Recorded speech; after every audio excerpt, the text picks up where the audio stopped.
In the Jujutsu Society, there are three main sorcerer families known as the Big Three clans. These clans being namely the Gojo, Kamo, and Zen'in clans. And so the purpose of this video is to analyze who is the strongest character from each of these clans respectively. Every single one of the Big Three sorcerer families have a curse technique or multiple curse techniques that are associated and affiliated with the clans. The Gojo clan is famed to have the 6 eyes and Limitless. The Limitless being a curse technique that is dependent on the presence of the 6 eyes. The Kamo clan is famed for their possession of blood manipulation, whereas the Zen'in clan on the other hand is known to house sorcerers with multiple varieties of different curse techniques. Amongst these curse techniques would include the 10 shadows, projection sorcery, and it's also somewhat implied that the Zen'in clan has the most curse tools of all the clans. Something also important to note about these clans is that the Zen'in clan, from what we know, has the most members that have been shown on screen so far. So who is the strongest member of each clan? Starting with the Gojo family, as this is the easiest to answer. As I stated earlier, the Limitless curse technique is ineffective without the presence of the 6 eyes, meaning that for all we know, if a character had both the Limitless and the 6 eyes, that should be the strongest member of the clan. This would lead us to conclude that Satoru is the strongest member of the Gojo clan. But even if we didn't move with that line of scaling, it's pretty evident that Gojo is one of the strongest sorcerers to ever exist. And so if there was someone from his clan that was stronger than him, we would know, and that's highly doubtful. Beyond the Limitless, Gojo has his domain expansion, Infinite Void, a domain expansion who most fans will feel comfortable saying it's top tier in the verse. And now that we are done with the Gojo clan, we can move on to the Kamo clan. Sorcerers from the Kamo clan are able to use blood manipulation in combat. The very first member of the Kamo clan we're introduced to is Noritoshi Kamo, a student at Tokyo Jujutsu High. Noritoshi primarily uses a bow and arrow for combat. He coats the aforementioned arrows with his blood, and so he's able to control them even after he has fired them. However, one of the drawbacks members of the Kamo clan often face because of blood manipulation is blood loss, as if they expend too much blood then they can tap out.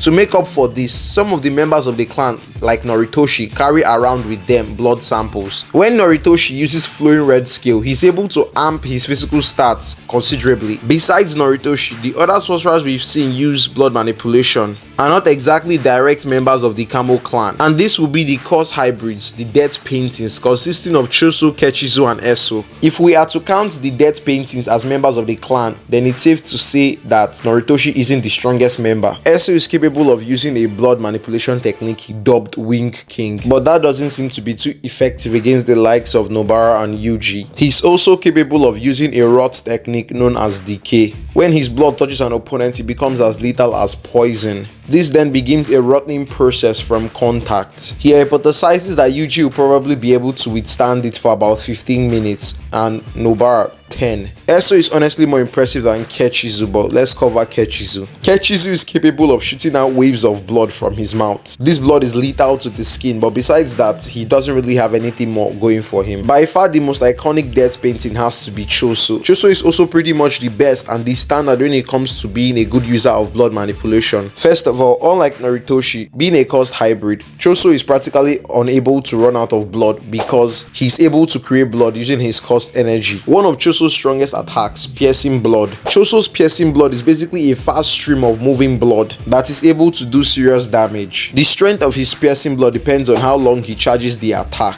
The longer the charge time, the stronger the attack. Choso is also able to use flowing red scale. Flowing red scale is able to boost his physical prowess to the point where he's able to contend with Yuji physically. Choso can also harden his blood to increase the density or use them to form weapons. Choso is also capable of using supernova. He condenses blood at a point after which the blood is solidified and diverges around the surrounding area. In his fight with Kenjaku, we learn that Choso is also able to use Wing King and presumably all the abilities of all his other brothers. Choso is also able to extend and retract limbs, very similar to Maito, but by manipulating the blood in his body. I would say Choso is probably the strongest, if not for the fact that we still have one more contender. And though this other contender we've seen no feats from him, it's safe to assume that he's the strongest member from the Kamo clan, and that person would be none other than Noritoshi Kamo. Of course, this isn't the same Noritoshi from Kyoto Jujutsu High. Noritoshi Kamo is a Jujutsu sorcerer that lived a long time ago. However, Noritoshi Kamo wasn't normal as he had stitches on his head. Of course, Noritoshi Kamo was inhabited by the body of Kenjaku. Noritoshi Kamo was also responsible for the creation of the death paintings, and so if we have to choose the strongest member of the Kamo clan, then he's probably the answer. Moving on to the third and final clan, the Zen'in. Megumi is out of the picture even though though he has the 10 shadows technique. I won't be considering him as the strongest, as we are only accounting for all the core spirits he can summon at will, meaning no Maharaga. This version of Megumi would have just the divine dogs, New Way, Max Elephant, the frogs, Rabbit Escape. Mind you, none of these courses are top tier. Another member of the clan that we know but honestly can consider for the position of the strongest would be Mai, and that's for very obvious reasons. Maki's dad Ogi is probably the first person that can actually contend for such a position, but even with his refined sword skills, he's nothing compared to the strongest. The members of the Hei are really all just fodder. In case you didn't know, the Hei is a group of sorcerers from the Zen'in clan consisting of semi-grade 1 sorcerers and higher, but none of them really are worthy of the title of the strongest. Jinchi is another notable member of the Zen'in clan, but even he pales in comparison to the strongest. Naoya and Naobito are very strong members of the clan, and they'll actually pose a threat for the strongest. What makes Naoya and Naobito special is their use of projection sorcery. Projection sorcery allows them to make 24 movements in a second, granting them some of the fastest speed feats in all of Jujutsu Kaisen. It's also stated that Naobito was second only to Gojo in terms of speed in the current era. Naobito is also capable of using Falling Blossom emotion, a counter to domain expansions. Besides that, he's also a strong physical combatant. An honorable mention is the previous user of the 10 shadows technique, the one that fought the previous user of the Limitless and 6 eyes. The reason why we can't count this sorcerer as the strongest is very similar to why we can't count it as Megumi. You see, Maharaga is stated to have never been tamed, implying that this user didn't have access to Maharaga as a shadow. The position of the strongest sorcerer that the Zen'in clan has produced would be shared by Toji and Maki. If you feel one is stronger, then that's left to you. Well, Toji and Maki are born with heavenly restriction, and in the manga, when Maki fully awakens, it's stated that a warrior equal to Toji Zenin has been born. Maki and Toji are unable to use cursed energy, but in return, their physical senses are tuned to its limits. Toji and Maki make use of cursed tools in combat, the most notable ones being Playful Cloud, the Inverted Spear of Heaven, and the Soul Liberation Blade. Playful Cloud is a special grade cursed tool that relies on the physical strength of the user. The Inverted Spear of Heaven is a cursed tool we saw Toji use. It's capable of nullifying and negating cursed techniques, and the Soul Liberation Blade is a cursed tool that negates durability, cutting whatever it touches. Toji and Maki can also counter certain domain expansions. To be precise, any domain expansion that does not target object is harmless to them. When Maki put an end to the Zen'in clan, one of the members of the clan stated that the clan was only around because of Toji's whim, implying that at any point in time, Toji could have wiped out the entire Zen'in clan. Mind you, Naobito was alive at that point in time. So there you have it, the strongest of the Gojo clan being Satoru, that of the Kamo clan being Noritoshi, and the strongest of the Zen'in clan being both Maki and Toji. If you enjoyed this video, then please feel free to leave a like. If you have something to say, then you can put it in the comments, and if you want to see more videos like this from me in the future, then feel free to subscribe.